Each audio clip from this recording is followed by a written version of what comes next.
Oh, nice. Shane Flanagan, I'm going to start with you. Job well done, mate, filling in for Davey today. You've been brilliant. Thank you very much, mate. Enjoyed it immensely, and Davey can have a couple more weeks off. Don't forget to put an invoice in. Put an invoice in, Flato. Well done. Daryl, just evening. giving as always, mate. Good well evening, done. champions. See you, legend. Humble as always, Daryl, with some of the comments today.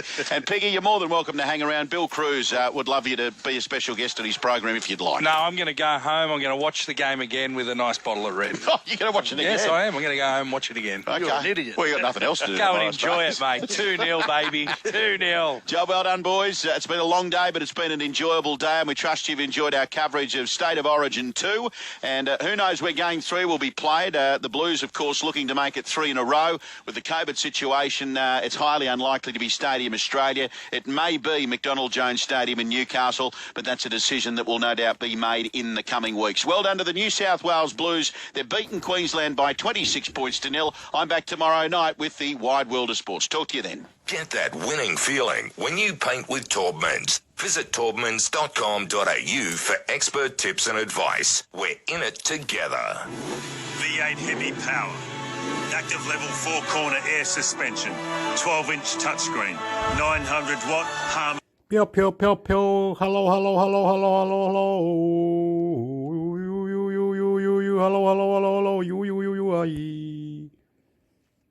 Rubble, out of the rubble, weeks later, someone gets pulled out alive. So people are hoping that maybe we'll get that kind of a miracle, but we haven't even gotten bodies. We've only had 5 bodies, and we have 157 people that are unaccounted for, that are probably in that building, and only 5 whole bodies have been removed, which means that we're looking at 152 body parts. So for me, I understand the need to be hopeful, and I try to be hopeful, but also, you know, I'm being realistic. It's going to take a miracle to find people alive. And I would just hope that we could find the bodies so that the families can have that closure. That was Eliana Salzhauer, Commissioner in the town of Surfside, Florida, speaking to Paul Henley. You're listening to News Hour from the BBC World Service.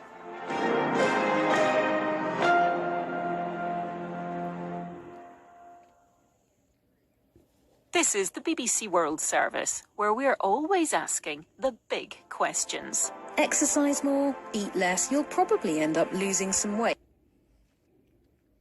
We're talking about the Australia Hotel, which is long demolished, but used to exist in the centre of Sydney. And Philippa on the SMS says, I stayed at the Australia Hotel in the 50s when I was a little kid. I don't know why I did it, but I flushed my doll's clothes in the toilet. She says maybe that's why they closed it. How fabulous, Philippa. What an absolutely specific, strange story to have from the hotel that we are going to be talking about tonight in a hotel check-in. So that is the Australia Hotel. A few other intriguing little yarns, not about Philippa's doll's clothes, associated with that hotel. All right, there's the people who've been listening to State of Origin, so we've got to let them back in. You scroll. On ABC Radio, you're with Suzanne Hill. Hello. Welcome back after listening to the coverage of the State of Origin. Well, that was pretty one-sided, wasn't it? So commiserations to those of you who were following Queensland, and I guess congratulations to those of you who are following the Blues in New South Wales. Hope you're having a nice celebration at home tonight. Coming up on Nightlife tonight, it is Refugee Week. We've actually just been speaking with Con Karapanagiotidis from the Asylum Seeker Resource Centre about Australia's current refugee policy.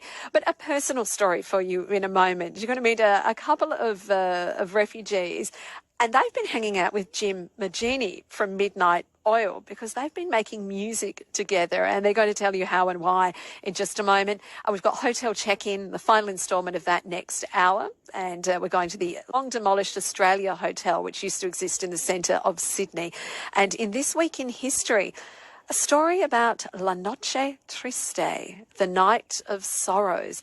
It's a story about some Spanish mutineers who stumbled across an Aztec city, and after quite a lot of coming and going, toing and froing, they escaped from it in what is called the Night of Sorrows, but then came back later to absolutely destroy it. And it's where Mexico City is today. So that's what you'll learn about in tonight's edition of This Week in History. On ABC Radio, you're with Suzanne Hill. Well, tonight on Nightlife, we're taking a look at Refugee Week. If you've just joined us after coverage of the State of Origin, you might have missed our conversation with Con Karapanagiotis, the founder of the Asylum Seeker Resource Centre in Melbourne. He's been talking about what COVID has meant for people seeking asylum. And now you're about to meet three musicians who performed this week in a... Yes, we are going to hear this, that, whatever. We're going to hear it very loudly, proudly. I'm Chilean. I'm proud of Australia. Here in the Illawarra, many suburbs. Canberra, many suburbs in capital. Oops, sorry. Good love, nice adult people everywhere. Everything sporty, family, all eating good food, going out picnics and learning of coronavirus and everything to live here, citizen of Australia. Opinions, please reply. Love you, good. called Band Together, which was hosted by Amnesty International and the City of Sydney. Now, you probably know Jim Mogini. He's one of the founding members of Midnight Oil, a guitarist, a keyboardist, a leading songwriter. He co-wrote some of the Oil's epic tracks, including Beds Are Burning and Blue Sky Mining. The other two members of this group that performed on Wednesday that you're going to meet tonight are guitarist and singer Farhad Bandesh. With my Spanish and my Latin America from Chile, I've learned to cook nice food like casseroles and many other food that I put in the oven with real vegetables around with different sauces that I can cook. Also, my writing is not very good. I'm learning, and everything is learning experience. Very nice for the mind control. Everything good and everything love and everything family related with good workers. People are nice. You are the best. You're working good. Super nice. Reply, opinion, pew, pew, pew, everything. Whoa, I love you. 7.5 years on Manus Island in detention after fleeing Iran. And I'm also going to introduce to you guitarist and singer Mustafa Azimitabar, or Moz, as he likes to be called, who also spent a total of 8 years in detention of Manus and also hails originally from Iran. Welcome to all of you. Thank you. So, Jim, let me start with you. Who else was on stage? I understand it was quite a lineup. Yeah, it was, Suzanne. We had Ken Stephen and Paul from the Celebrate Rifles, Tim Kevin from my band, The Family Dog, and also Youth Group. We had, we didn't have Veronique. She had to go home because of COVID, but to Brisbane. But a fellow called Conrad Hamill on the cello, and myself, and of course Farhad, and these two wonderful gentlemen with me now. So how, Jim, did you meet Farhad and Moz? Tell me that story. There's a woman called Jane Salmon who's I guess you call her a refugee activist. She got in touch with me saying that that Moz here was looking to do a bit of recording or a bit of help with some songs or whatever, which is what I do when I'm not doing Midnight Oil with other people. And I said, yeah, I'd love to. So we had a lovely correspondence. He was up in Port Moresby at that stage. And then when he came down was medevaced out of there into a hotel, the Mantra, down in Melbourne. We actually did a collaboration and we made a song called Love, which is on YouTube somewhere, if you have a look. Love by Moz. And we just became, I guess, we're friends. You know, it's just from the correspondence we've gotten to know each other, and I've gotten to understand a lot about this situation, this very cruel situation that these people have found themselves in. Innocent people that have been sort of caught up in this whole Australian sort of migration system. So, that's how we got to know each other. And then Farhad met the other day, and we played some of his wonderful songs as well at the Town Hall on Wednesday night. And so, you know, it's one of those things. I've always been involved in certain causes with Midnight Oil, I suppose, but this is very close to the heart for me. And so, yeah, we've become mates. Now, Moz, I would like it if you could tell us a little bit about your story, but I just wanted to start by mentioning, I think, when you met Jim and you started working on that track, you had a guitar that had been given to you by a quite prominent Australian musician. Who gave you this guitar? I received the guitar from Jimmy Barnes' family. Wow. Did you know who Jimmy Barnes was when you got this guitar? Well, they listened to my story. They knew about Manus Naro, and my friend Jane Salmon introduced me to Jane Barnes, and they arranged the guitar for me, and I got it when I was in detention.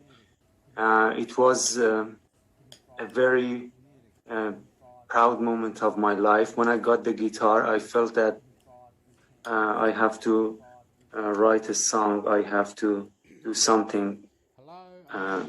It's very important, and it's like a friend. Now, that song was called Love. What was the song all about? Actually, I saw people came close to the Mantra prison, and they I waved at them, they waved at me, I talked to them, and they smiled at me. I felt that I was not alone. I felt that people care about us. I wanted to talk to them, and the inspiration came. I just wrote, I just said something. I'm looking at you from the window. I want to tell you I love you. And then I quickly wrote it on a paper, and the lyrics took around 2 weeks. The music took around 1 or 2 weeks, and I decided to talk to Jim. I asked him, what do you think about, I have written a song, what do you think about it? And he really loved the song, and he said, this song is very catchy, but not like the virus. It's a nice joke, Jim. Now, Jim, is this right? You actually think that this song has kind of got some Eurovision type potential? Absolutely, yeah. I love to see Moz on Eurovision. It'd be really good. The song's very poppy. Moz is a wonderful guitar player, lovely nylon string guitar player, great musician.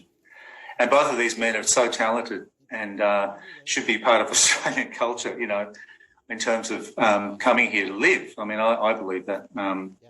Farhad is a winemaker, a great songwriter as well.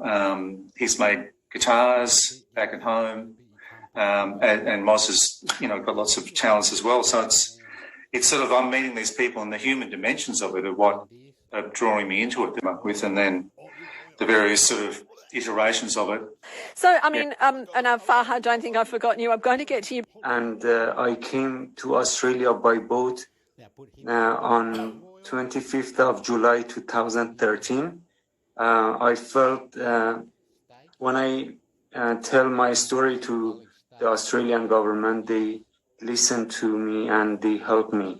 But instead, they put me in Christmas detention center for around 3 weeks. And after that, they exiled me to Papua New Guinea and imprisoned me in Manus detention center. And after 6.5 years, I got when I was in detention, I got asthma and PTSD. Many horrible things happened to the refugees, and we, all of us, I got traumatized. I terribly suffered from PTSD, and with the help of wonderful people, I managed to come to Australia under the Medevac legislation, and instead of they helped me, they put me in quarantine rooms, and we were locked up on the 3rd floor of the Mantra prison for 13 months, and after that they took me and other refugees to the Park prison for um, on 17th of December 2020, and after a few months, I got my freedom. People are still locked up over there. Yeah. And so, Moz, in your case, have you got a permanent right to stay, or are you on some kind of temporary visa? What's your status at the moment? Well, I got 6 months bridging visa, and inside the visa, it mentions that the holder of this visa is not allowed to study or get a qualification. So no money, we don't receive any money, we don't have any accommodation, just people in Australia are our hope and they support us. So people help you with places to stay and food and are looking after you during this 6-month period? Yeah, I live with a family friend. And Moz, what has to happen? Do you now need to prove that you are a genuine refugee, or how is this going to play out for you? Well, I got my refugee status on 2017 when I was on Manus after 500 interviews with case managers and ABF and immigration. They gave me refugee status. That they told me that you are a genuine refugee, and I said that if I am a genuine refugee, why do you keep me in detention? I want to be free like other refugees in the world. And they said it's a policy, we cannot do anything. It depends on the Prime Minister. So now are you looking for discretion, a discretionary decision from the Immigration Minister to allow you to stay permanently? Yep. I love to live in Australia because I believe that people in Australia are very nice. My guests on Nightlife, I'm been talking to Mustafa Azamitabar, or musicians, at the Sydney Town Hall on Wednesday night. Hello, Farhad. Hi. So, Farhad, tell us a little bit about your story. Actually, I came from Kurdistan. Kurdistan at the moment is shared between 4 countries. Unfortunately, we are the biggest stateless land in the world, more than 40 millions. Okay, I'm going to cut it now. It's gone a long time. It's saying something. I can't even read it up there. Something 17, something 40. It's really flashy for me. Anyway, I'm going to say something like this, okay? When I lived in Illawarra, I lived in Port Kembla, and I seen some refugees or something, and they were in the bus, and people arrested these people, and they all went back, and there was a boat, a cruiser, where they came, and they wanted to stay here, and they couldn't stay here until the government stayed here. Some were allowed to stay here because they had family and other residents that they could stay here somehow, and they plead allegiance to be citizen of Australia. I became citizen of Australia 20 years ago because I had resident here. My family had good relation here in Australia. We got a house. We proved to be working hard family. We work very, very, very hard. We always working family. We work.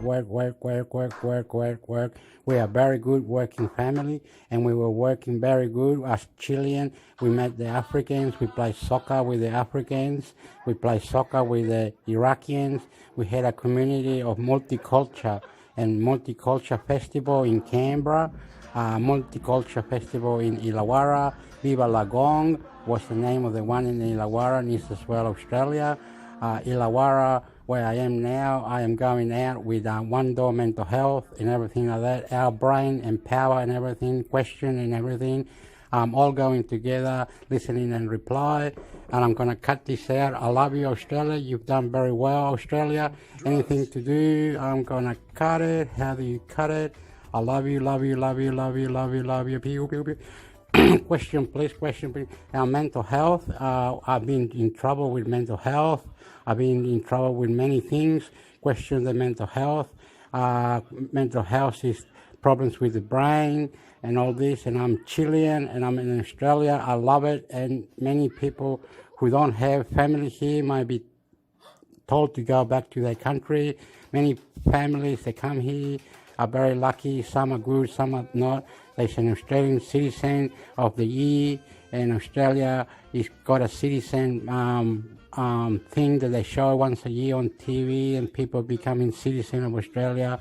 It's incredible, incredible. The mind of multicultural countries, Philippines, Asians. There's a lot of these people live here, a lot of the Asian, Australasian, many questions and traditions. Please reply, please put a point to it. Ask me something so I can reply. Thank you, I love you, I'm going. Most opinions, reply, listening, reply, please, thank you.